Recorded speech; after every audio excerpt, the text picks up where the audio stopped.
नमस्कार, मैं doctor RP Singh, बीएचडीएलए 137 Hindi भाषा संप्रेषण कौशल की इस तीसरी ई-काउंसलिंग में आप सभी का स्वागत करता हूँ। पिछली 2 बार जो हम लोगों से इस माध्यम से बातचीत हुई, उसमें हमने संप्रेषण के संदर्भ में आपसे बात किया। आज भी संप्रेषण के एक और माध्यम पर बात करेंगे और वो माध्यम है पत्र लेखन का। पत्र लेखन क्या है? पत्र लेखन का प्रयोजन क्या है? पत्र लेखन का प्रकार क्या है? कितने प्रकार के पत्र लेखन होते हैं? इन सारी चीज़ों पर आज हम आपसे चर्चा करेंगे। पत्र लेखन मुख्यतः 2 प्रकार के होते हैं, अनौपचारिक और औपचारिक। आज हम इन्हीं 2 पत्र लेखन के संदर्भ में आपसे बातचीत करेंगे।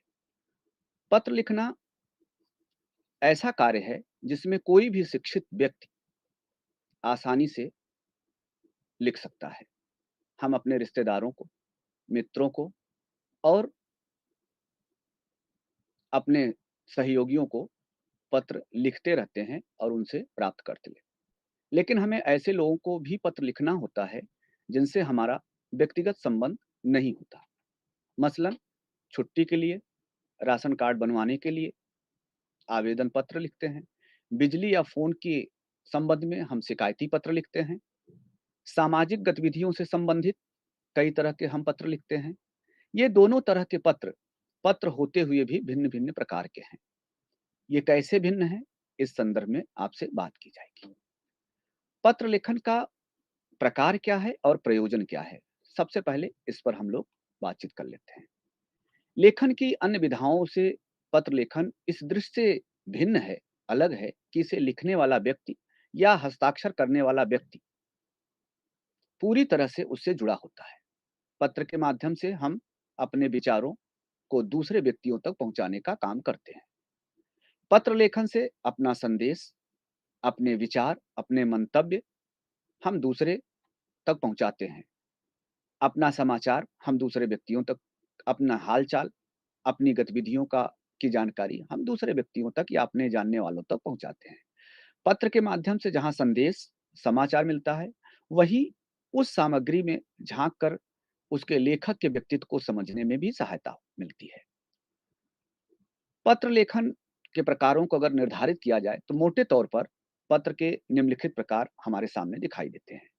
निजी, पारिवारिक पत्र, निमंत्रण पत्र, आवेदन पत्र, संपादक के नाम पत्र, व्यावसायिक पत्र, सरकारी पत्र, अर्ध सरकारी पत्र।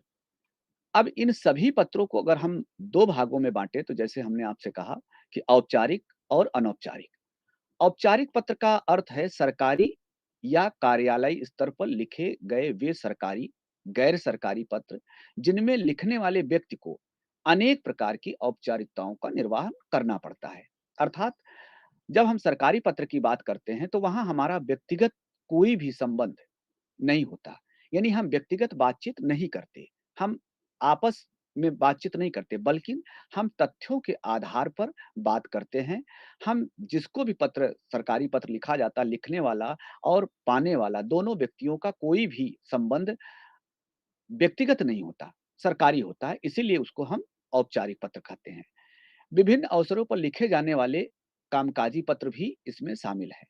जैसा कि औपचारिक पत्र से तात्पर्य औपचारिक का मतलब होता है अन, धन, औपचारिक। जो वे पत्र जो अनौपचारिक कहे जाएँगे जिनमें किसी परिपाटी, लेखन, विधि को कोई महत्व नहीं दिया जाता। जो भाव मन में आया उसको अपनी स्वाभाविक भाषा में व्यक्त कर दिया गया। सामान्यतः निजी और पारिवारिक पत्र इस कोट में आते हैं, जिनमें औपचारिकता नहीं होती है। इनमें प्रायः अपने संबंधी, परिचित, मित्र की कुशलता की जानकारी के लिए, परिवार की कुशलता की जानकारी के लिए, व्यक्तिगत समस्याओं के लिए इस प्रकार के पत्रों को लिखा जाता है। इस प्रकार के पत्रों में जो भेजने वाला होता है, वो अपना नाम, पता लिखता है, लेकिन इसका कोई सुनिश्चित नियम नहीं है, जैसा कि औपचारिक पत्रों में होता है। अ, उम्र के हिसाब से, रिश्ते-नाते के हिसाब से अभिवादन लिखा जाता है, लेकिन औपचारिक पत्रों में ये सारी चीज़ें नहीं होती हैं। औपचारिक पत्रों में जो मुख्य रूप से पत्र हैं, उनमें आवेदन पत्र, शुल्क मुक्त के लिए प्रार्थना पत्र या किसी प्रकार की सामग्री मंगवाने के लिए पत्र या किसी समस्या के समाधान के लिए प्रेस में संपादक के नाम पत्र, शिकायती पत्र, व्यावसायिक पत्र, निमंत्रण पत्र, बधाई पत्र, संवेदना पत्र, सरकारी पत्र या अर्ध सरकारी पत्रों को हम इसमें ले सकते हैं।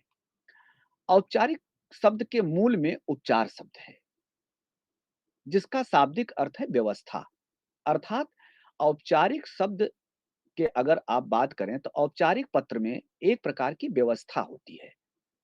सामान्यतः यह पत्र उनको लिखा जाता है जिनसे हमारा व्यक्तिगत संबंध नहीं होता। अर्थात किसी प्रयोजन को ध्यान में रखकर ही ये पत्र लिखे जाते हैं और ये पत्र अमूमन कार्यालयों में ही प्रयोग किया जाता है। इसकी भाषा सरल, सहज व शिष्ट होती है, चाहे शिकायती पत्र ही क्यों न लिखा जा रहा हो। औपचारिक पत्रों में भाषा ही नहीं, शैली और संरचना का भी महत्व होता है। बड़े-बड़े और क्लिष्ट शब्दों के स्थान पर सरल, बोलने में आसान शब्दों का प्रयोग इस प्रकार के पत्रों में करना चाहिए और किया जाता है। बहुत लंबे और जटिल वाक्यों की रचना भी इसमें नहीं होती, क्योंकि अगर आप बहुत लंबे-लंबे शब्द लिखेंगे, क्लिष्ट शब्द लिखेंगे, तो इससे भी प्रभावशीलता कम होती जाएगी और इस प्रकार के पत्रों की भाषा जब तक प्रभावशाली नहीं होगी, तब तक सामने वाला आपकी बात को नहीं समझ पाएगा। साथ ही उस निर्देश, आदेश या संदेश को जो पाठक तक आप पहुँचाना चाहते हैं, लेखक तक पहुँचाना चाहते हैं, उस लेखक उसको संप्रेषित करना चाहता है। तो औपचारिक पत्रों को भी हम देखें तो कई कोटियों में बाँट सकते हैं। जैसे आवेदन पत्र। आवेदन पत्र या प्रार्थना पत्र ऐसे पत्र हैं जिनमें पत्र लिखने वाला व्यक्ति किसी बात के लिए उस व्यक्ति से प्रार्थना करता है जिसे वो लिख रहा है। उदाहरण के लिए किसी पद की प्राप्ति के लिए यदि कोई पत्र भेजता है तो उसे आवेदन पत्र कहा जाता है। जैसे कि हम कभी नौकरी के लिए आवेदन करते हैं तो हम पत्र लिखते हैं। इसी तरह विज्ञापन के अनुसार किसी पद की प्राप्ति के लिए आवेदन पत्र लिखा जाता है। सामान्यतः इसके लिए कोई प्रपत्र या फ़ार्मा जिसे कहते हैं प्रोफ़ार्मा नहीं होता। ठीक है? जिसको निःशुल्क अथवा शुल्क देकर प्राप्त किया जा सकता है। जैसे सेवा आयोग, व्यावसायिक प्रतिष्ठान इस प्रपत्र को मुद्रित करवा देते हैं और समाचार पत्रों में इस प्रपत्र को प्रकाशित करवा देते हैं और उसके बाद उसकी ज़ेरॉक्स कॉपी बना कर के आवेदक जो है उसको भर कर के सेवा नियोजक के पास भेज देता है। यानी कि प्रपत्र में माँगी गई जो जानकारियाँ हैं, उसको जो आवेदक है, वो बड़ी गंभीरता के साथ, बड़ी सूक्ष्मता के साथ, बड़ी सावधानी के साथ भरता है और भर करके उस नियोजक के पास भेज देता है और उसको जब वो भेजता है तो उस प्रपत्र में आवेदक का नाम, पिता का नाम, पता, जन्म तिथि, योग्यता, अनुभव इन सभी चीज़ों का विवरण उसे अच्छी तरह से देना होता है। इसके अलावा हम इसको और अच्छा बनाने के लिए करते हैं कि आवेदक अपना बायोडाटा बना लेता है, जिसे हम जीवन वृत्त कहते हैं। उस बायोडाटा को, उस जीवन वृत्त को वो उस प्रोफ़ार्मा के साथ अटैच कर देता है, संलग्न कर देता है, जिससे उसे जानने में जो चीज़ें छूट भी गई हैं, उसे जानने में उसको आसानी हो जाए। तो नौकरी पाने के लिए आवेदन पत्र अमूमन जो होते हैं, भेजे जाते हैं। इसके अलावा कई कामों के लिए भी आवेदन पत्र लिखे जाते हैं, जैसे अवकाश के लिए अब छुट्टी लेने के लिए भी प्रार्थना पत्र होता है। इसके अलावा आर्थिक सहायता माँगने के लिए आप किसी से आर्थिक सहायता माँग रहे हैं सरकार से, किसी संस्था से, तो उसके लिए भी आवेदन पत्र किए जाते हैं। इसके अलावा विद्यार्थी जो है शुल्क मुक्त के लिए आवेदन पत्र कॉलेज में विद्यालय में, महाविद्यालय में प्राचार्य के नाम से भेजते हैं। इसी तरह से जो बिज़नेसमैन हैं, जो व्यावसायिक लोग हैं, व्यवसाय करने वाले वो सामग्री को मंगवाने के लिए भी इस तरह के पत्रों को लिखते हैं। औपचारिक पत्रों को भी अगर हम देखें तो इनमें भी हम 4-5 मुख्य चीज़ों को देखते हैं, विभाजित कर सकते हैं। जैसे जब ये पत्र लिखा जाता है तो जिसको पत्र लिखा जा रहा है, उसका पद और पता उस पर होना चाहिए। फिर उसके बाद सबसे पहले, फिर उसके बाद उसका संबोधन होना चाहिए। फिर पत्र का जो मूल भाग है जिसमें वह संदेश होता है कि आप जिसे भेजना चाहते हैं, उसको क्या चीज़ आप बताना चाहते हैं? किस समस्या के लिए आप लिख रहे हैं? वो उस मूल चीज़ को उसमें उसके मध्य भाग में ये लिखा जाता है। फिर उसके बाद इसमें देखिए तो जो भेज रहा है जिसे हम प्रेषक कहते हैं। प्रेषक का नाम और पता होता है और फिर उसके बाद उसमें संलग्नक होता है। जैसे अमूमन आप देखते हैं जैसे एक उदाहरण आप देख लीजिए कि अगर प्राचार्य को लिख रहे हैं, तो सबसे पहले आप लिखते हैं सेवा में, फिर प्राचार्य, फिर उसके बाद विषय आप लिखते हैं, किस लिए आप उसको लिख रहे हैं, फिर संबोधन करते हैं महोदय या महोदया, फिर उसके बाद जिस चीज़ के लिए आप पत्र लिख रहे हैं शुल्क मुक्त के लिए लिख रहे हैं, तो आप उसके बारे में लिखते हो, लास्ट में अंत में आप धन्यवाद देते हैं और नीचे जो है दाहिनी तरफ आप भवदी लिख कर के अपना नाम पता लिखते हैं और अगर कोई चीज़ संलग्नक करना चाहते हैं, तो आप संलग्नक में आप लिखते हैं कि हमने ये चीज़ें इसके साथ संलग्न की है या अटैच किया है, ठीक है? तो कभी-कभी सार्वजनिक हित के लिए भी इस तरह के पत्र लिखे जाते हैं, अधिकारियों को लिखे जाते हैं।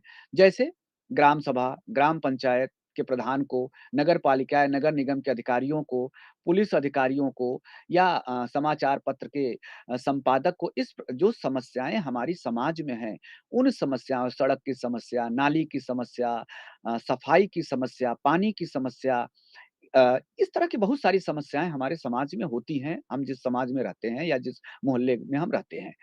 तो ऐसे पत्र वहाँ भी लिखे जाते हैं, उनको भी इस तरह के पत्र तो अगर ये पत्र आप लिखते हैं, जैसे बिजली नहीं आ रही उसके लिए भी, कभी-कभी हम सड़कों के खराब होने के लिए, कभी-कभी हम कानून व्यवस्था के लिए भी लिखते हैं। तो इस प्रकार के जब हम पत्र लिखते हैं, तो उससे भी हम उसका फ़ॉर्मेट भी हम एक तरह से उसका प्रोफ़ार्मा भी इसी तरह से होते हैं। संपादक को लिखते हैं तो जैसे सपोज़ करिए संपादक को आप लिख रहे हैं, तो सबसे पहले संपादक का नाम, उसका पता, स्थान, फिर आप अपना लिखेंगे और फिर बाएँ तरफ से आप लिखेंगे संपादक दैनिक जागरण, हिंदुस्तान या उसके नीचे और फिर आप लिखेंगे कि हमारे मोहल्ले में, हमारे गाँव में सड़क की हाल है। इस तरह से अगर जो भी समस्या है, उस समस्या को लिखते हुए और नीचे आप अपना नाम या ये भी हो सकता है कभी-कभी अगर आप किसी सोसाइटी में रहते हैं, मोहल्ले में रहते हैं, तो उस मोहल्ले के बहुत सारे लोगों का उस पर सिग्नेचर करा कर के और फिर ये पत्र आप संपादक को भेज देते हैं।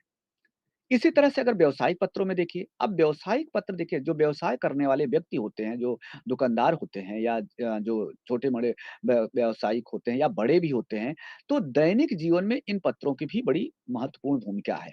क्योंकि इन पत्रों का प्रयोग जब वो करते हैं, तो उन पत्रों से वो जहाँ से सामान मँगा रहे हैं, ठीक है? यानी कि ग्राहक और विक्रेता तो दुकानदार छोटा दुकानदार वहाँ ग्राहक हो जाता है और बड़ा दुकानदार जो होलसेल या जो थोक में भाव में बेचता है या मिल से या जो चीज़ें आती हैं उसे हम देख सकते हैं। तो यहाँ पर भी वो इसी तरह से पत्र लिखता है। अब इनमें जब आप व्यावसायिक पत्र लिखते हैं तो एक तो ये होता है कि आप सामान मँगाने के लिए पत्र लिख रहे हैं। दूसरा सामान भेजते समय भी पत्र लिखा जाता है जिनको आप सामान भेज रहे हैं, उनको संबोधित करते हुए आप लिखते हैं कि हमने ये सामान भेजा। या इसके अलावा कभी-कभी क्या होता है कि सामान आया और सामान उसमें नहीं है, उसमें सामान नष्ट हो गया, खो गया, तो उसके लिए भी हम पत्र लिखते हैं। तो इस तरह की पत्र या मूल्यों में छूट के लिए या सामान या माल ना मिलने पर या इस तरह से तमाम सारे पत्रों को आप देखिए तो इस तरह के तमाम सारे पत्र जो व्यावसायिक क्षेत्रों में भी लिखे जाते हैं। तो कहने का तात्पर्य है कि जो पत्र है इसकी जो तरह-तरह की चीज़ें हैं जो व्यवसाय को लेकर के, संपादक को लेकर के, अधिकारियों को लेकर के इस प्रकार के पत्रों को लिखा जाता है। इसके अलावा समाज में जो पत्र और प्रचलित हैं, उनमें निमंत्रण पत्र, बधाई पत्र और संवेदना पत्र। अब इन पत्रों का एक तरह से ये औपचारिक ही पत्र होते हैं। इसमें कोई फीलिंग नहीं होती, इसमें कोई संवेदना मतलब ऐसा नहीं कि आप हाल-चाल लिख रहे हैं, ऐसा नहीं है। निमंत्रण पत्र, बधाई पत्र और संवेदना पत्र, ये सारे पत्र औपचारिक पत्रों की ही श्रेणी में आते हैं। इनका एक फॉर्मेट होता है, उसी फॉर्मेट पर ये लिखे जाते हैं। तो औपचारिक होते हैं। अनौपचारिक पत्र के रूप में भी ये लिखे जाते हैं, लेकिन अमूमन अधिकतर आप देखिए तो औपचारिक ही होते हैं। जैसे ये पत्र विभिन्न अवसरों पर उन लोगों को भेजे जाते हैं, जिनसे आप परिचित होते हैं। हाला ये अब आज के 21वीं सदी में या इलेक्ट्रॉनिक जो मीडिया का दौर चल रहा है, तो सोशल मीडिया के माध्यम से इन पत्रों का धीरे-धीरे पतन हो रहा, ह्रास हो रहा है। अब कार्ड भी लोग कम छपवाते हैं, ई-कार्ड छपवा लेते हैं, व्हाट्सएप पर बात कर लेते हैं। लेकिन पहले इन पत्रों का मूल्य होता था। तो ये पत्र आप रिश्तेदारों को भेजते हैं, मित्र को भेजते हैं, आत्मीय लोगों को भेजते हैं, जिनके साथ व्यवसाय कर रहे हैं, उन लोगों को इस प्रकार के पत्र भेजते हैं। निमंत्रण पत्र का उद्देश्य किसी व्यक्ति या व्यक्तियों के किसी विशेष अवसर पर जो समारोह होते हैं, उन पर बुलाने के लिए होता है। यह उपस्थिति के लिए, भोजन के लिए, व्याख्यान के लिए या किसी भी उद्देश्य के लिए हो सकता है। जब अधिक संख्या में निमंत्रण भेजे जाते हैं, तो उनको छपवा लिया जाता है। जैसे कार्ड आप देखिए, निमंत्रण पत्र में व्यक्तिगत पत्र जो लिखे जाते हैं, उनमें औपचारिकता का निर्वाह हो सकता है। संबोधन के लिए जो सारी चीज़ें होती हैं, वो एक ही जैसी होती हैं। यानी कि अगर आप विवाह का कार्ड देख लीजिए या किसी भी कार्यक्रम का कार्ड देख लीजिए या किसी की मृत्यु का जो कार्ड भेजे जाते हैं, उनका जो प्रोफ़ार्मा होता है, वो लगभग एक होता है। जैसे आप लिखवा देते हैं महोदय, मान्यवर, आदरणीय, ठीक है? अब उसके बाद जैसे कॉलेज में किसी जयंती है, तो कॉलेज में इस चीज़ का आयोजन किया जा रहा है। जैसे मान लीजिए कि आपके महाविद्यालय में, तो आप लिखते हैं कि विगत वर्षों की भाँति इस वर्ष भी महाविद्यालय में कबीर जयंती का आयोजन किया जा रहा है। कबीर साहित्य के सुधी विद्वान, इस अवसर पर आप उपस्थित को हमारे कॉलेज के विद्यार्थियों को अपने ज्ञान से लाभान्वित यानी उनको आप बुला रहे हैं उसमें बोलने के लिए। तो लेकिन इसका जो प्रोफ़ार्मा है, वो प्रोफ़ार्मा एक ही जैसा है। इसी तरह से आप निमंत्रण पत्रों को भी देख लीजिए। इसी तरह से बधाई पत्र भी देख लीजिए। बधाई पत्र का भी प्रोफ़ार्मा एक होता है। किसी व्यक्ति की नियुक्ति पर, चुनाव में जीत पर, परीक्षा में सफलता प्राप्त करने पर, सम्मान या अभिनंदन समाचार मिलने पर ये बधाई पत्र लिखे जाते हैं। देखिए, पहले क्या होता था अभी थोड़े 2-5 साल पीछे अगर आप जाएँगे, तो बाज़ार में ऐसे मुद्रित बधाई पत्र मिलते रहते हैं। जैसे नववर्ष पे, दिवाली पर, होली पर, ईद पर, हाँ? तो इस तरह के पत्र आप लेकर के अपने आपके प्रिय लोग होते थे, उनको आप भेजते थे। लेकिन इंटरनेट पर अब ये सारी चीज़ें ई कार्ड के रूप में या इमोजी के रूप में उपलब्ध हो गई हैं। अब ये जो चलन धीरे-धीरे बढ़ रहा तो आप लोगों को फ़ोन कर लेते हैं, व्हाट्सएप पर बधाई दे देते हैं। व्हाट्सएप पर भी देखिए आप जो कार्ड के फ़ॉर्मेट पे बने हुए नववर्ष के, ईद के बकरीद के, होली के, दिवाली के सभी कार्ड आप देखिए कि आपको इंटरनेट पर भी मिल जाएगा और आप उसी को आगे फ़ॉरवर्ड करते रहते हैं। तो आजकल ये भी है, तो ये बधाई पत्र ऐसे भी दिया जा रहा है आजकल। विवाह के अवसर पर देखिए, जन्म के अवसर पर भी इस प्रकार के बधाई कार्ड पहले दिए जाते थे। यद्यपि इनकी संख्या या इनमें थोड़ी-सी अब शिथिलता आने लगी है और उसका कारण सिर्फ़ ई कार्ड की वजह से या इंटरनेट की वजह से है। इसके बाद आप देखिए संवेदना पत्र भी लिखे जाते हैं। आप किसी के दुःख को सुनते हैं, किसी के जीवन में दुःख आता है, किसी की मृत्यु हो जाती है, तो आप अपने परिचित को, मित्र को संवेदना पत्र भी भेजते हैं। आप स्वयं जाते हैं या तो पत्रों के माध्यम से जब आप सुनते हैं कि किसी के पिताजी का देहांत हो गया, स्वर्गवास हो गया, तो उनको आप उस समय एक पत्र लिखते हैं। उस पत्र को भी आप कह सकते हैं कि आपके पिताजी का स्वर्गवास हो गया सुनकर मैं स्तब्ध रह गया, मुझे दुःख हुआ वगैरह-वगैरह। तो ये एक तरह से औपचारिकता आप निभाते हैं, तो इसको भी देख सकते हैं। तो ये जो होता है एक तरह से औपचारिक होते हुए भी, ठीक है? अ अनौपचारिक होते भी औपचारिक है। क्योंकि ये सरकारी तो नहीं है ये सारे पत्र, लेकिन औपचारिक श्रेणी में आते हैं क्योंकि इनका वही फॉर्मेट है। अब इसके बाद आता है कि सरकारी पत्र क्या हैं? अर्ध सरकारी पत्र क्या हैं जो महत्वपूर्ण होते हैं जिसे आपको जानना चाहिए। सरकार के किसी भी कार्यालय से जारी किया गया पत्र जो होता है वो सरकारी पत्र कहलाता है। ये पत्र केंद्रीय और राज्य सरकार या उनसे संबंध या अधीन कार्यालयों, आयोगों, अर्ध सरकारी आयोगों, गैर सरकारी संस्थाओं, सार्वजनिक निगमों, निकायों आदि में जारी किया जाता है। सरकार के विभिन्न मंत्रालय भी आपस में विशिष्ट मामलों के लिए पत्राचार करते रहते हैं, एक-दूसरे को पत्र लिखते रहते हैं या कार्यालय के ज्ञापन के माध्यम से उसको एक-दूसरे तक पहुँचाते रहते हैं। इसी तरह संसद तथा विधानसभा के सदस्यों, जो जनप्रतिनिधि हैं, वो भी सरकारी पत्र उनके लिए भी लिखा जाता है। तो प्रायः ऐसे पत्रों का प्रारंभ किस प्रकार से किया जाता है, ये आप देखिए। अब देखिए जो आपके अ, अनौपचारिक पत्र हैं, उनमें आप दूसरे ढंग से शुरुआत करते हैं, उसका फ़ॉर्मेट दूसरा होता है। सरकारी पत्रों का फ़ॉर्मेट दूसरा होता है। यहाँ पर आपको हाल-चाल नहीं पूछना है, कुशल-क्षेम नहीं पूछना है, कोई फ़ॉर्मेलिटी नहीं करना है, ठीक है? यहाँ आपको सीधे-सीधे मुझे ये निर्देश किया गया या मुझे ये कहने का, मुझे यह सूचित करने का निर्देश किया गया है। इस प्रकार के पत्रों में इस प्रकार के तो ये औपचारिक है। यहाँ पर कोई अनौपचारिकता नहीं है कि आप कैसे हैं, आप स्वस्थ हैं कि नहीं हैं, ये सब चीज़ें यहाँ नहीं होती। तो सभी सरकारी पत्र औपचारिक ही होते हैं।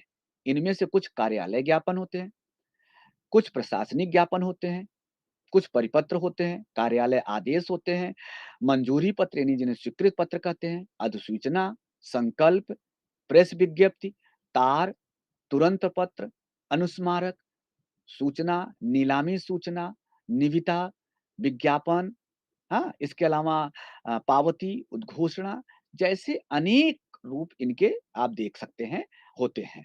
सबके अलग-अलग अर्थ भी होते हैं और अलग-अलग उनका कार्य भी होता है। ज्ञापन का कार्य अलग है, सूचना का कार्य अलग है, नीलामी का अलग है, निविदा का अलग है, विज्ञापन का यानी सारी जो पत्रों के जो स्वरूप हैं सारे, इन पत्रों के स्वरूप को आप अगर देखें, जब आप अपनी बुकलेट को पढ़ेंगे या और भी इस तरह से अगर कोई आपको प्रयोजनमूलक हिंदी की किताबें अगर आप देखें, तो इन सबके फॉर्मेट अलग होते हैं, इनके लिखने के भी अलग होते हैं। इसी तरह सरकारी पत्र अर्ध सरकारी रूप में भी जारी किए जाते हैं। सरकारी पत्र की जो रूपरेखा होती है, देखिए देखिए सरकारी पत्र मोटे तौर पर जो लिखे जाते हैं वो कैसे? सबसे पहले पत्र संख्या, यानी पत्र के शीर्षक पर सबसे पहले पत्र संख्या, वो पत्र संख्या उस कार्यालय के रजिस्टर में दर्ज होती है। क्योंकि जब उधर से उत्तर आता है, तो उसमें लिखा होता है कि आपके पत्रांक संख्या इतने, इतने, इतने के संदर्भ में। इसका मतलब कि सारा कुछ ये है कि वो पत्र किस लिए लिखा गया है। यानी कि जो कार्यालय में रजिस्टर है, उस रजिस्टर में पत्र के शीर्ष पर ये दिया जाता है। इसके बाद फिर देखिए दाएँ किनारे पर दिनांक और पत्र लिखने का स्थान लिख दिया जाता है। फिर उसके बाद प्रेषक, पत्र संख्या, शासकीय कार्यालय, मंत्रालय के नाम के नीचे हाशिए में सटाकर प्रेषक, पद ये सारी चीज़ें उसमें लिखी जाती हैं। फिर उसके बाद प्रारंभ किया जाता है। जो प्रेषित होता है उसको पत्र पाने वाले का नाम, पद नाम दिया जाता है। यदि आवश्यक है तो उसके सम्मान, उसकी डिग्री यानी कि किस पद पर है उल्लेख किया जाता है। कभी पत्र के नीचे बाईं और प्रेषित का नाम और कभी लिखा जाता है। पत्र का विषय लिखा जाता है देखिए, औपचारिक पत्रों में पत्र के विषय लिखे जाते हैं, किस संदर्भ में पत्र लिखा जा रहा है, ये ध्यान रखिए। उसके बाद पत्र का विषय लिखने के बाद फिर आते हैं संदर्भ पर, कि क्या पूर्व संदर्भ क्या है उसका उल्लेख आप करते हैं, यानी कि पूर्व में इसका कोई संदर्भ जैसे अभी हमने आपको एक उदाहरण दिया कि आपके पत्रांक संख्या इतने-इतने के संदर्भ में ठीक है? तो पत्र का ये संदर्भ भी जारी किया जाता है। फिर उसके बाद संबोधन होता है कि विषय का उद्देश्य किए जाने के पश्चात पत्र के आरंभ में संबोधन दिया जाता है, महोदय, महोदया या प्रिय महोदय या श्रीमान, ठीक है? मध्य भाग में पत्र अगर लंबा है, जैसे कि देखिए जब कार्यालयी पत्रों की आप बात करते हैं, तो पत्र लंबे हो जाते हैं, 2 पेज के, 3 पेज के, 5 पेज के, क्योंकि आप पूरी बात के तब यहाँ एक चीज़ ध्यान दी जाती है कि यहाँ पॉइंट वाइज़ जिसे हम अनुच्छेद कहते हैं, number 1, number 2, number 3, number 4, number 5 या क, ख, ग इस तरह से पॉइंट दे कर के आप अपनी बात रखते हैं कि नंबर 1 ये, फिर नंबर 2 ये। तो इस तरह से आप लिखते हैं, फिर उसके बाद जो पत्र लिख रहा है, उसका नाम और उसका मतलब पद और उसके हस्ताक्षर। तो इस तरह से ये सरकारी पत्रों में आप देख सकते हैं और इस तरह से सरकारी पत्र लिखे जाते हैं। अर्ध सरकारी पत्रों की जहाँ तक बात करें, तो अर्ध सरकारी पत्र का प्रयोग सरकारी अधिकारियों में आपसी व्यत्र व्यवहार या सूचनाओं के आदान-प्रदान देखिए, यहाँ पर जो एक प्रमुख सचिव दूसरे प्रमुख सचिव को लिख रहा है या एक सचिव दूसरे सचिव को लिख रहा, तो ये जो होता है ये आपसी यानी कुछ जानकारी हमें आपसे चाहिए, आपसी आदान-प्रदान के लिए। पत्र अनौपचारिक शैली में ये लिखा जाता है, इसमें औपचारिकता ज़्यादा नहीं होती, इस तरह जैसे ऊपर हमने आपको बताया अभी। लेकिन संबोधन में व्यक्तिगत संस्पर्श होता है, फिर भी ऐसे पत्र सरकारी या औपचारिक ही माने जाते हैं। यद्यपि उसमें थोड़ी-सी अनौपचारिकता भी का निर्वहन भी कर लिया जाता है। तो जो अभी हमने आपको बताया कि व्यक्तिगत रूप से लिखे पत्र भी प्रभावी होते हैं और अधीन जैसे थोड़ी बहुत जान-पहचान होती है, तो उससे उस हिसाब से बात कर लिया जाता है, जैसे 2 अधिकारी आपस में बात कर तो इससे अपेक्षित सूचनाएँ तत्काल मँगवाने के लिए होती है। या कोई चीज़ स्मरण दिलाने के लिए होती है कि मैंने ये चीज़ लिखा था, इसका पत्र नहीं आया, ये सारी चीज़ें इसमें दिखाई देती हैं। ठीक है? तो इसमें थोड़ी-सी औपचारिकता का भी स्वरूप देखने को मिलता है। तो कुल मिला के अगर देखा जाए तो पत्रों के 2 प्रकार यानी हमने आपसे बात की, 2 प्रकार के होते हैं, औपचारिक और अनौपचारिक पत्र होते हैं। तो ये भी जानना कि औपचारिक जो पत्र का व्यवहार वो कितना व्यापक है, एक ये भी प्रश्न है।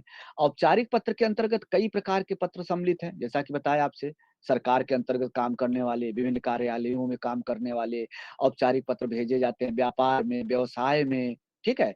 इस प्रकार में तमाम देखे जाते हैं।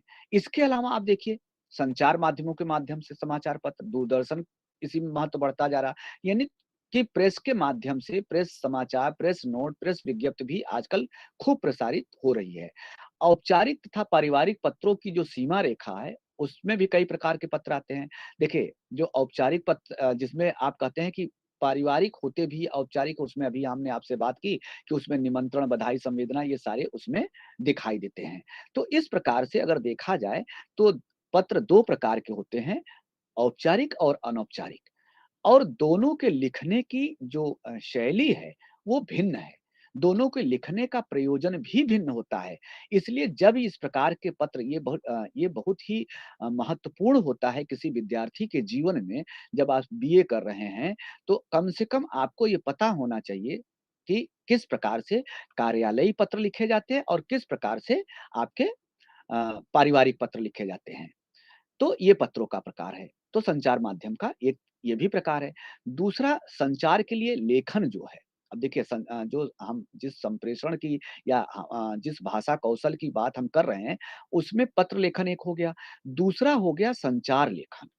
संचार माध्यमों का क्या स्वरूप? यानी कि अभी कई चीज़ें आपसे बात करते हुए हम चलते हैं।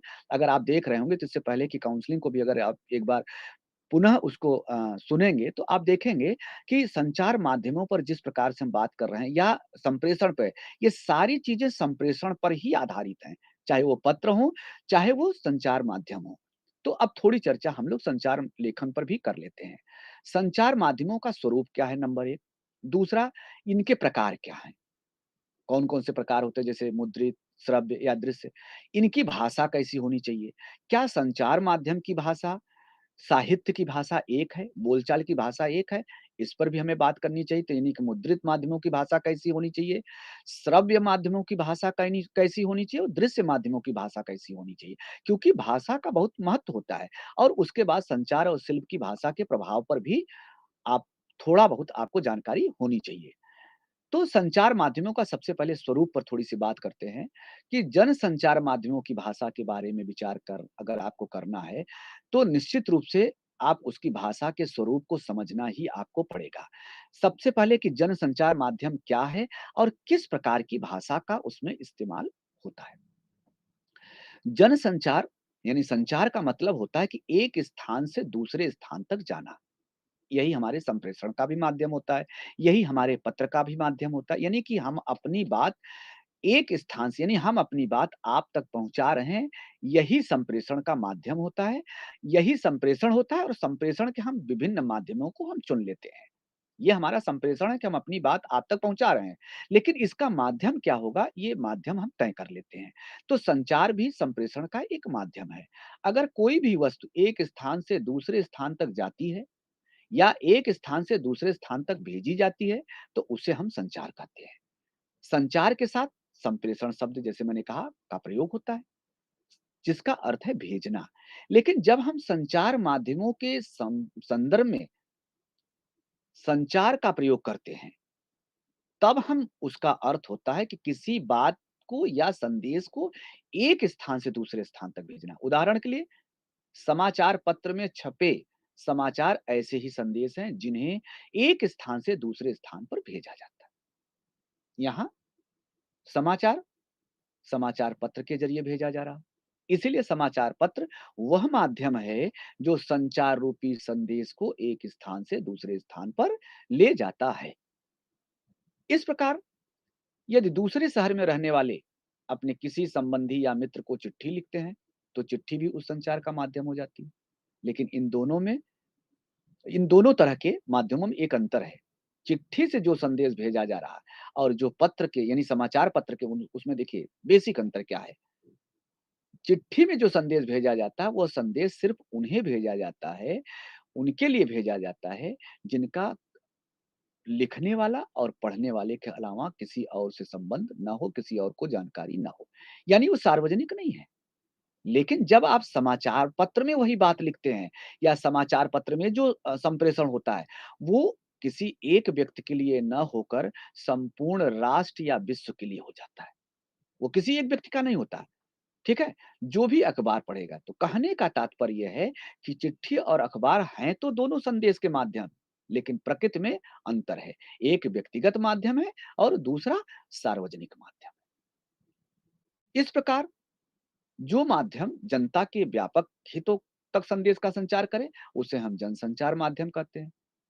ऐसे संचार को हम जनसंचार और इस इसलिए कहते हैं कि समाचार एक प्रकार का जनसंचार माध्यम है। अब आपको चिंतन करना चाहिए कि समाचार पत्र के अलावा ऐसे कौन-कौन से माध्यम हैं जिनको हम जनसंचार की श्रेणी में ला सकते हैं। एक तो हमने आपको बता दिया कि समाचार पत्र है। दूसरे कौन-कौन से माध्यम हो सकते हैं जिनको हम संचार की श्रेणी में ला सकते हैं। जनसंचार माध्यमों के संदर्भ में हमें इस बात पर भी विचार अवश्य करनी चाहिए।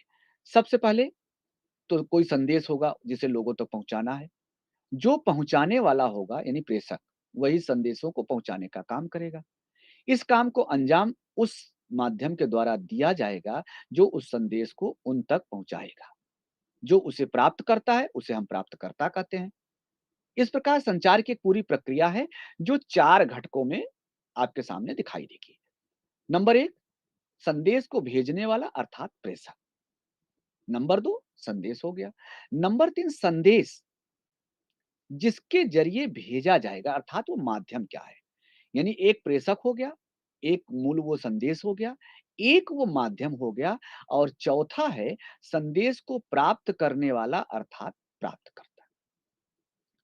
इसका मतलब क्या हुआ? जनसंचार के 4 तरह की प्रक्रियाएँ होती हैं जिनसे जनसंचार एक स्थान से दूसरे स्थान तक पहुँचता है। यानी हम आपको पहुँचाने वाला काम कर रहे हैं, यानी हम प्रेषक हैं। जो हम आपको पहुँचा रहे हैं वो संदेश है। इस ई काउंसलिंग के माध्यम से ये बात हम आप तक पहुँचा रहे हैं, ये माध्यम है, यानी कि जनसंचार का माध्यम ये आपका इंटरनेट है। और चौथे जो व्यक्ति हैं जिसे जो ग्रहण कर रहा उसे हम प्राप्त करता। तो किसी भी तरह का संदेश क्यों ना हो, इन 4 माध्यमों से होकर गुज़रना ही पड़ता है उसको। ठीक है? उदाहरण के लिए देखिए, यदि 2 व्यक्ति बात कर रहे हैं, तो आप देखेंगे कि वहाँ भी संचार की 4 प्रक्रियाएँ ज़रूर घटित हो रही हैं। जब एक व्यक्ति बोलेगा, तो एक संदेश का प्रेषक होगा, जिसे हम मान लीजिए कि 2 लोग हो जाएँ। जो बात कहेगा वो संदेश होगा, जिस भाषा में कहेगा वो भाषा माध्यम होगी और सुनने वाला संदेश को प्राप्त करे। यानी कि बिना 4 प्रक्रियाओं के 4 बिना 4 तत्वों के संदेश एक-दूसरे तक पहुँच ही नहीं सकता, वो जनसंचार माध्यम हो ही नहीं सकता। यहाँ एक सवाल ये भी उठना चाहिए कि हमने यहाँ भाषा को संदेश भेजने का माध्यम कहा, जबकि अखबार के संदर्भ में हमने समाचार पत्र को। अब देखिए, जैसे हमने आपसे कहा कि भाषा जो है वो माध्यम है। जब हम बात कर रहे हैं, ठीक है? तो वो भाषा हो गई, संदेश पहुँचाने का माध्यम और जब हम लिख कर के भेज रहे हैं, तो वो संचार माध्यम जैसे इस समय हम आपसे बात कर रहे हैं, तो ये हम इंटरनेट के थ्रू बात कर रहे हैं।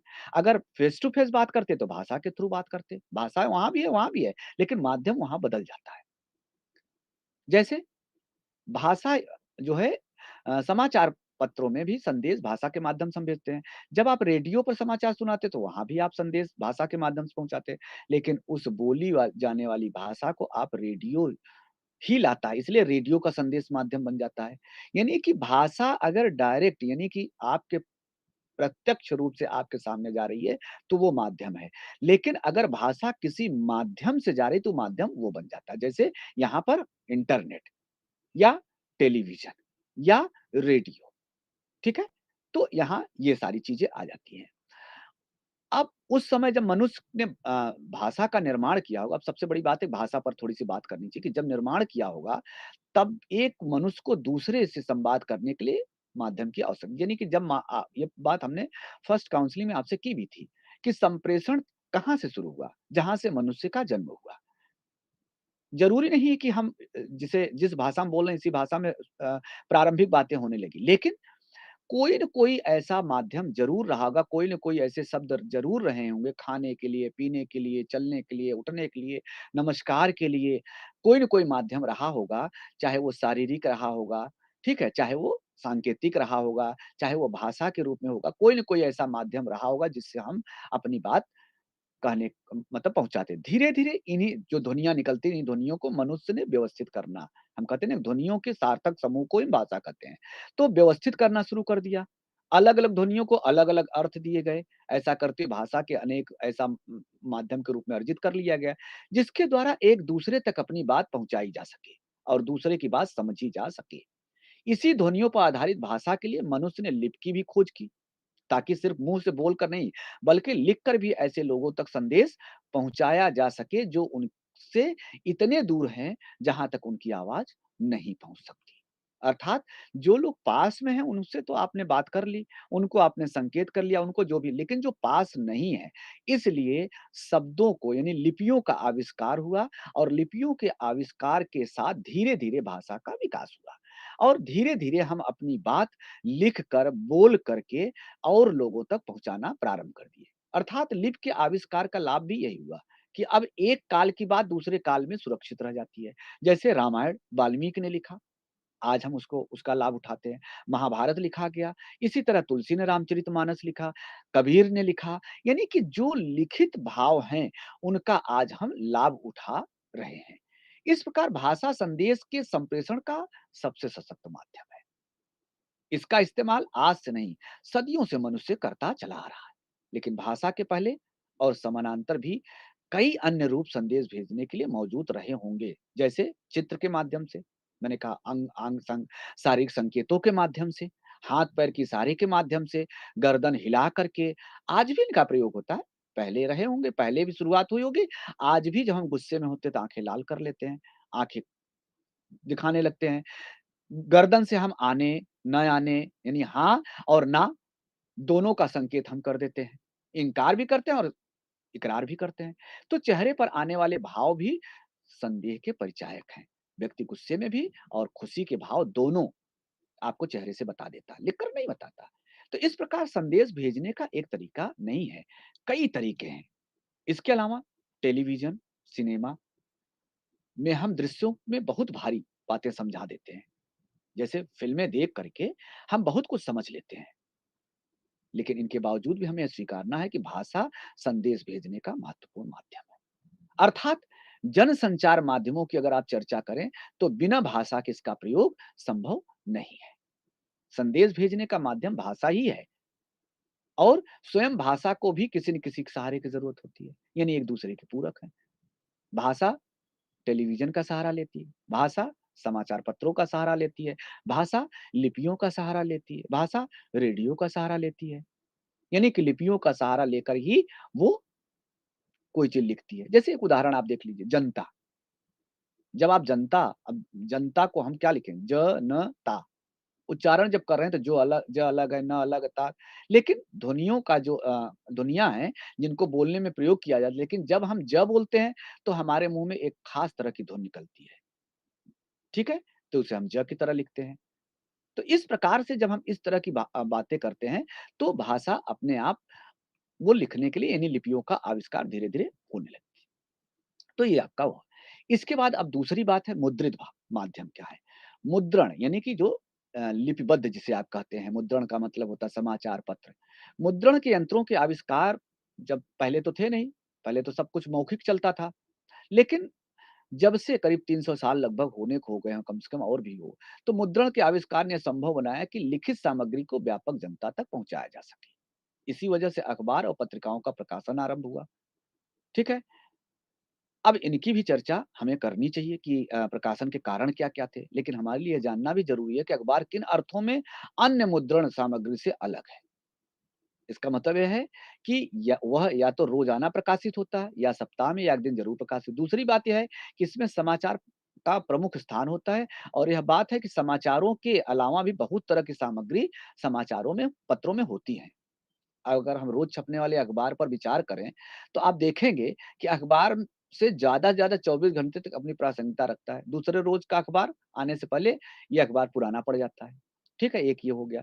तीसरी बात अगर अखबार की देखें तो अखबार में समाचारों की प्रमुखता होने के कारण मुख्य बात, रोज़ाना घटने वाली घटनाओं को समाचारों के रूप में प्रस्तुत करना होता है। ये समाचार ऐसे रूप में प्रस्तुत किए जाते हैं कि जो भी उस भाषा की सामान्य जानकारी रखता हो, वो उसे आसानी से समझ लेगा। अखबार की भाषा का प्रयोग ही अलग होता है। अगर इसकी भाषा सामान्य लोगों को समझ में आने योग्य ना हो, तो कोई अखबार इसको पढ़ेगा नहीं। यानी अखबार वो व्यक्ति समझ सकता है जो पढ़ना-लिखना मात्र जानता है। इसमें कोई बहुत ज़्यादा दिमाग लगाने के, बहुत ज़्यादा पढ़े-लिखे होने की ज़रूरत नहीं है। तो अखबार सिर्फ़ उन लोगों के लिए उपयोगी है जो उस भाषा के लिखित रूप को पढ़ने और पढ़कर समझने के अधिकारी हैं।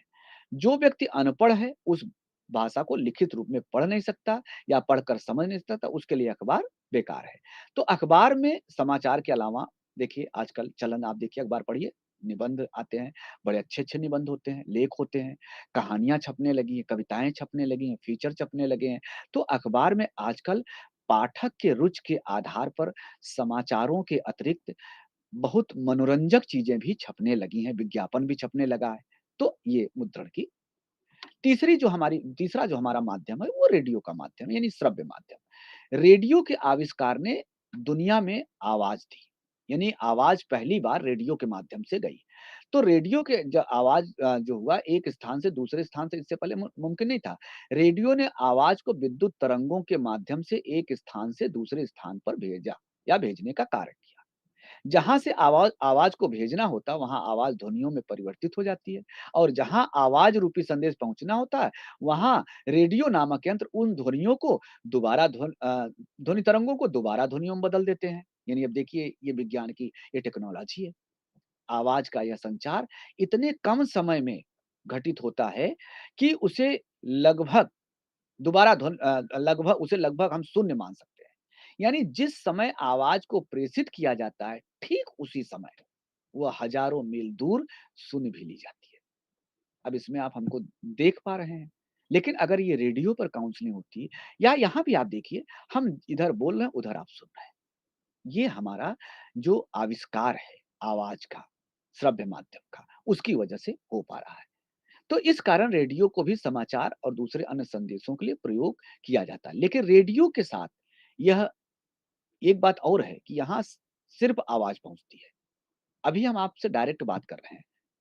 आप हमें देख पा रहे हैं, हम आपको नहीं देख पा रहे हैं, लेकिन आप मुझे देख पा रहे हैं। रेडियो के माध्यम से सिर्फ़ आवाज़ जाती है, चेहरा नहीं दिखाई देता, यानी व्यक्ति नहीं दिखाई देता। तो सुनकर ही हमें समझना होता है।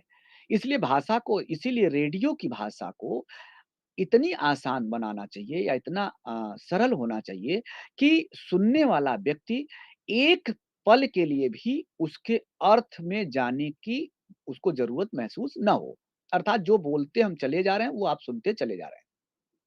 इसका मतलब हुआ कि जो हमारे क्लिष्ट शब्द हैं, जो बड़े शब्द हैं, जो गूढ़ शब्द हैं, उनका प्रयोग श्रव्य माध्यमों में नहीं करना चाहिए।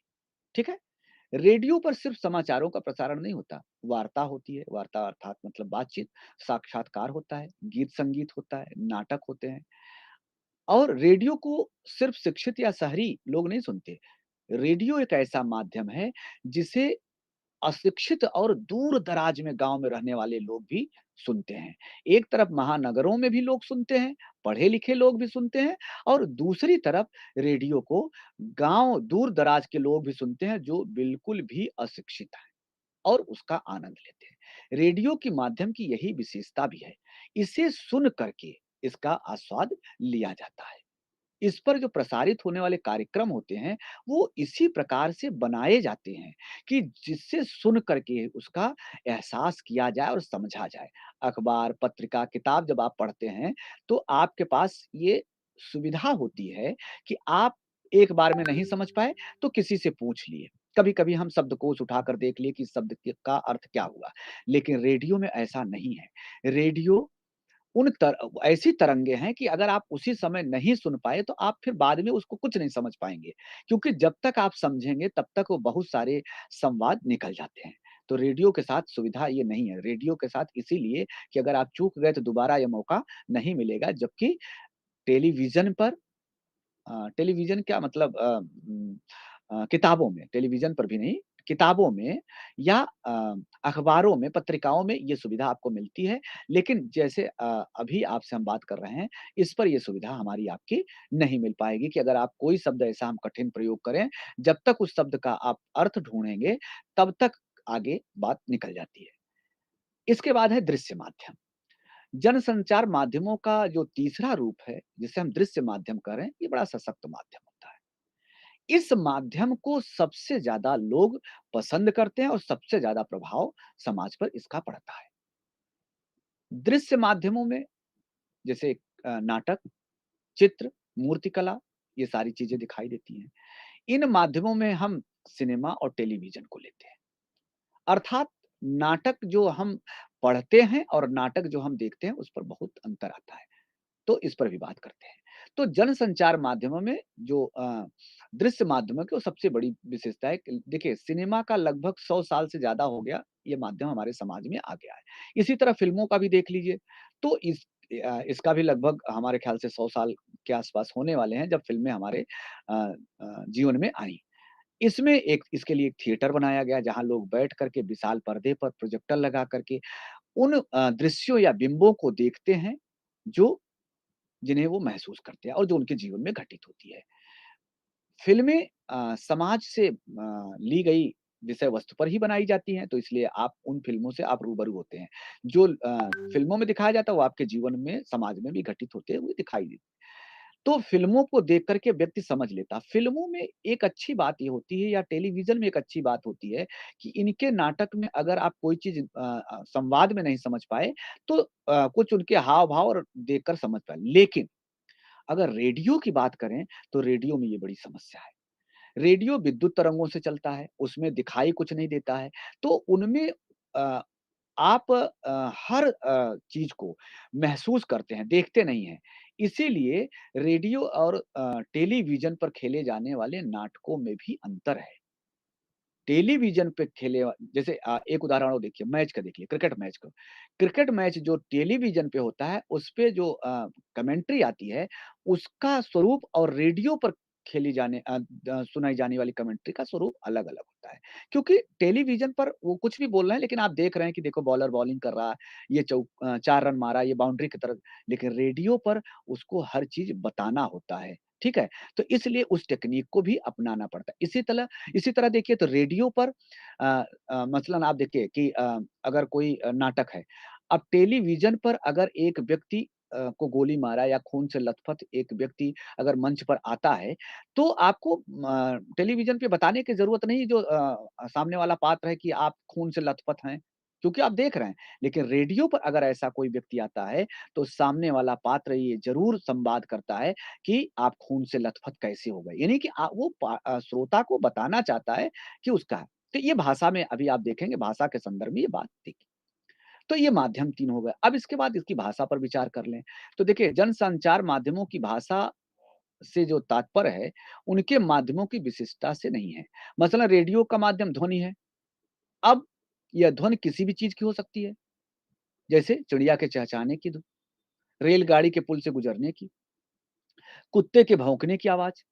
इस तरह की ध्वनियाँ किसी न किसी अर्थ को व्यंजित करती हैं, ठीक है? यही नहीं, पृष्ठभूमि में विशेष तरह के संगीत का बजना, तरह-तरह की भावनाओं को जगाने में मदद करता है। ये सभी ध्वनियाँ रेडियो को संचार माध्यम के विशिष्ट रूप को बनाती हैं। इसी प्रकार बिना किसी तरह की भाषा का प्रयोग किए सिनेमा, टेलीविज़न में भी दिखाए जाने वाले दृश्य, बिंब दर्शकों तक अर्थ संप्रेषित करने में कामयाब हो जाते हैं, जैसा कि आप देख सकते हैं।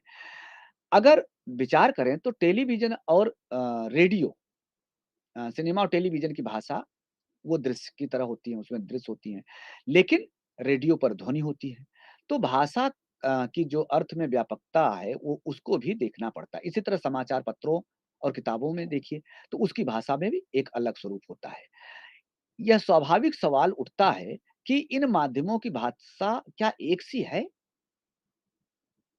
जो प्रयुक्त हो रही है या इसमें कुछ अंतर है? इसका हाँ और ना दोनों में आप देख एक सी भी है और नहीं भी है। दोनों मतलब हाँ, इस अर्थ में कि जिस हिंदी भाषा का प्रयोग हम अपने रोज़मर्रा के जीवन में करते हैं, उसे ही हम समाचार पत्रों, पत्रिकाओं और किताबों में पढ़ते हैं। उसे ही हम रेडियो पे सुनते हैं, उसे ही हम फ़िल्म और टेलीविज़न के माध्यम से देखते हैं। अगर यह एक सी हिंदी ना होती, तो किसी भी हिंदी जानने वाले के लिए अलग-अलग माध्यमों में इस्तेमाल होने वाली भाषा को समझना थोड़ा-सा मुश्किल हो जाता। लेकिन इसका यह अर्थ नहीं कि इन सभी माध्यमों में एक सी भाषा प्रयुक्त होती है। मैं रोज़ाना बोलचाल में इस तरह की भाषा का प्रयोग करता हूँ। वैसी भाषा कक्षा में पढ़ाते समय कभी नहीं हो सकती। यानी कि जो बोलचाल की भाषा हमारी हिंदी है, जो आम जीवन में हम बोलते हैं, वो कक्षा में उस प्रकार की भाषा का प्रयोग हम नहीं कर सकते। अंतर हो जाता है। ठीक है? इसी तरह समाचार पत्रों में जो भाषा इस्तेमाल होती है, वैसी भाषा का प्रयोग रेडियो में नहीं हो सकता। दोनों में अंतर जैसा अभी हमने बताया। इसी तरह से दृश्य माध्यमों पर जो भाषा लागू होती है, वो श्रव्य माध्यमों पर लागू नहीं होती है। ये भी हमने आपको बताया कि खून से लथपथ व्यक्ति अगर टेलीविज़न पर आता है, तो ये बताने की ज़रूरत नहीं होती है। लेकिन खून से लथपथ व्यक्ति अगर रेडियो के नाटक में आता है, तो बताने की ज़रूरत होती है कि खून से लथपथ कैसे आप क्या होगा जो आप खून से लथपथ हैं? यानी कि श्रोता को पता चल जाएगा कि जो पात्र ये आया है, इसको गोली लगी है, चाकू लगा है, जिससे ये खून से लथपथ है। तो इस प्रकार से है। अब मुद्रित माध्यमों की भाषा देखिए, तो मुद्रित माध्यमों की भाषा पर अगर विचार करें, तो इनमें प्रयुक्त भाषा के उदाहरणों सामने अगर रखें, तो तमाम हैं। जैसे देखिए, मुद्रित माध्यमों की भाषा की फ़ॉर्मेट अलग होता है। एक उदाहरण आपको सिर्फ़ देंगे। ठीक है? वो आपके बुकलेट में भी है। एक उदाहरण जैसे देखिए 17वीं लोकसभा का सत्र प्रारंभ हो गया है। 16वीं लोकसभा से एकदम आमूल अंतर तो नहीं आया है, पर इस तरह तस्वीर थोड़ी अलग होगी। हो सकता है कि इस बार लोकसभा का चित्र थोड़ा भिन्न हो। 16वीं लोकसभा के अंतिम 2 वर्षों में राजनीति इतनी हावी हो गई कि अनेक महत्व के मसले बहस से वंचित रह गए। ठीक है? इसके बाद पूरी जानकारी उसमें कि इससे पहले 17वीं लोकसभा की संरचना को समझते हैं। इस बार आधे से अधिक यानी 277 सांसद पहली बार संसद पहुँचे हैं। इसमें भाजपा अध्यक्ष और केंद्रीय मंत्री अमित शाह भी शामिल इस तरह से। अब ये देखिए, एक ये हो गया। ठीक है?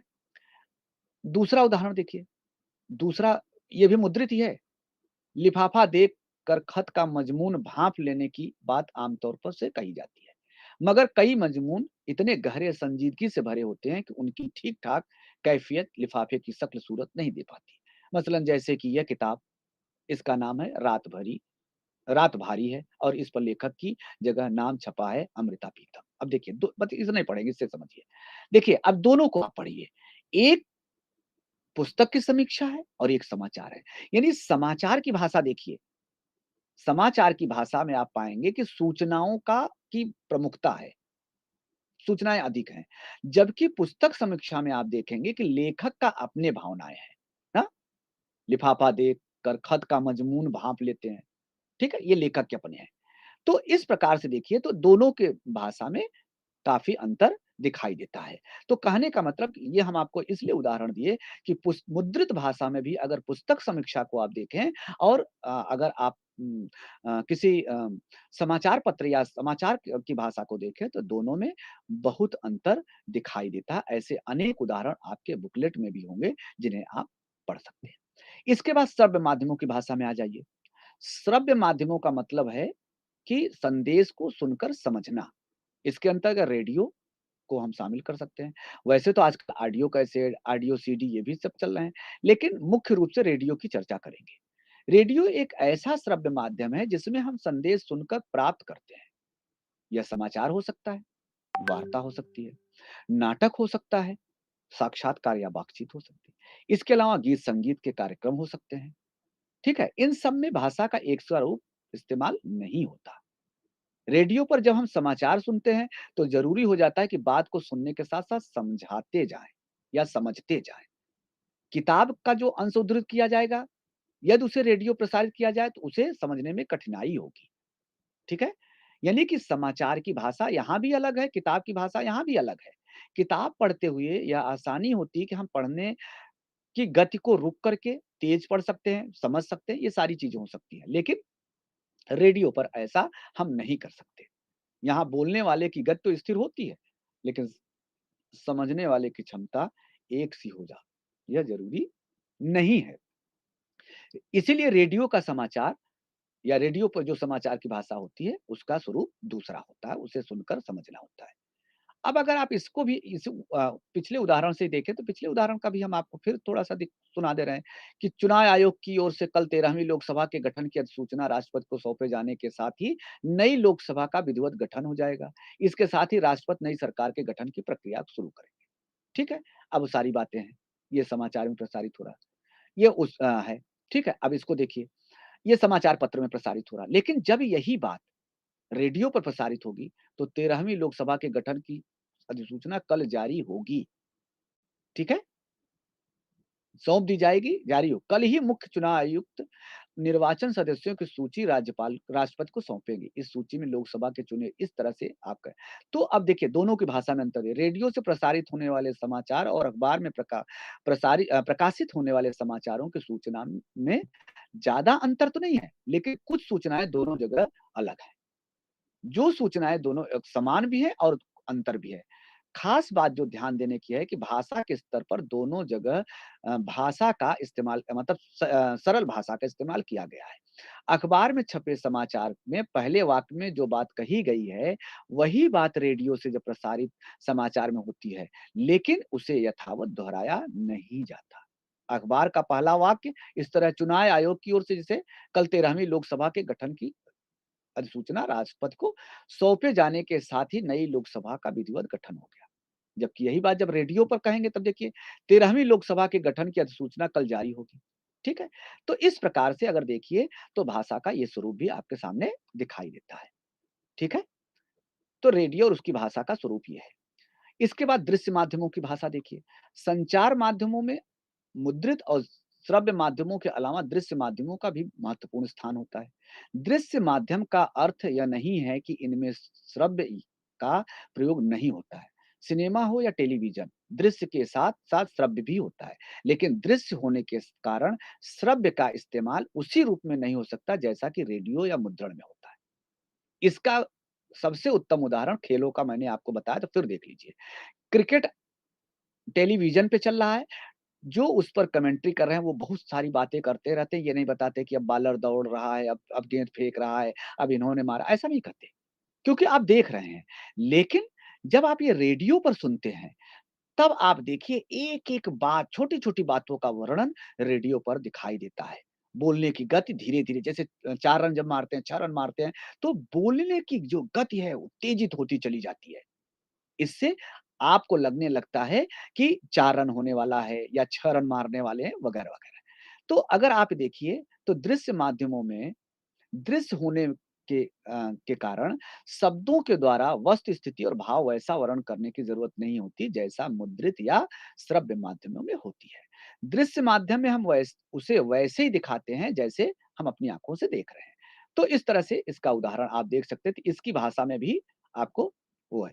अब जैसे देखिए कि अगर दृश्य माध्यमों में प्रयुक्त होने वाली भाषा को देखिए, तो इसमें भाषा बोलचाल के अनुरूप हो, सरल हो, सुनकर समझ ही जा सके, क्लिष्ट और बोलने में कठिनाई उत्पन्न करने वाले शब्दों का इस्तेमाल न किया जाए और दृश्य के साथ उसका पूरा तालमेल बैठाया जाना चाहिए, ये होना चाहिए। ठीक है? तो इस प्रकार से संचार माध्यमों की भाषा का भी महत्व है। ठीक है? और ये भाषा निश्चित रूप से जब तक इन भाषा को आप नहीं समझेंगे, तब तक संचार माध्यमों को भी आप नहीं समझ पाएँगे। इसके अलावा संचार माध्यम का शिल्प भी अपना अलग होता है। रेडियो नाटक देखिए, रेडियो नाटक और टेलीविज़न के नाटक, दोनों नाटकों पर अलग-अलग तरह के आपको चीज़ें दिखाई देने लगेंगी। रेडियो के नाटक और टेलीविज़न के नाटक पे आपको बहुत सारे अंतर दिखाई देने लगे। कुछ उदाहरण हमने आपको बताया भी, जैसे चिड़िया अगर दिख रही है या चिड़िया बैठी है, तो उसके चहचहाने की। रेलगाड़ी अगर जा रही है तो उसकी आवाज़ आनी है, ठीक है? बस चल रही है तो उसकी आवाज़ आनी है, जबकि टेलीविज़न पर इस प्रकार की ध्वनियों को दिखाना अनिवार्य नहीं होता है। लेकिन रेडियो का जब रेडियो नाटक लिखना इसीलिए बहुत कठिन होता है। हर लेखक, हर नाटककार रेडियो नाटक नहीं लिख सकता। रेडियो नाटक लिखते समय नाटककार को ध्वनियों पर ध्यान देना होता है। और वो ध्वनि चूँकि जो श्रोता होता है वो देख नहीं रहा है, उसे हर चीज़ जैसे एक उदाहरण हमने आपको दिया कि खून से लथपथ व्यक्ति अगर टेलीविज़न पर दिखता है तो उसका दूसरा स्वरूप होता है, रेडियो पर जब आता है तो उसका संवाद बन जाता है। यानी कि ध्वनियों के माध्यम से भी होता है, ठीक है? और इसके अलावा संचार लेखन भी है। संचार के लिए लेखन आरंभ करने से पहले हमेशा संचार माध्यमों की प्रकृति को भी समझ लेना चाहिए कि आप किस संचार माध्यम के लिए लिखने जा रहे हैं। यानी कि समाचार पत्रों का जो लेखन होता है वो अलग होती है, उसके लिए भाषा का प्रयोग अलग होता है। यानी कि अगर आप किताबी शब्दावली का प्रयोग, शब्दों का प्रयोग, पुस्तकीय शब्दों का प्रयोग अगर समाचार लेखन के माध्यम से करते हैं, इसलिए कहा जाता है अखबारी भाषा। यानी वो भाषा जो लोगों को समझ में आ जाए, ठीक है? तो कुल मिलाकर ये संचार माध्यम के लेखन की ये भाषा है और इसे आप इसी आधार पर अगर समझेंगे तो समझ लेंगे कि इनका एक प्रयोग अलग ही होता है और इनके आधार पर आप इसको समझ सकते हैं। तो सारी विधियाँ संचार और तीनों माध्यमों की अलग होती हैं। ठीक है? नमस्कार।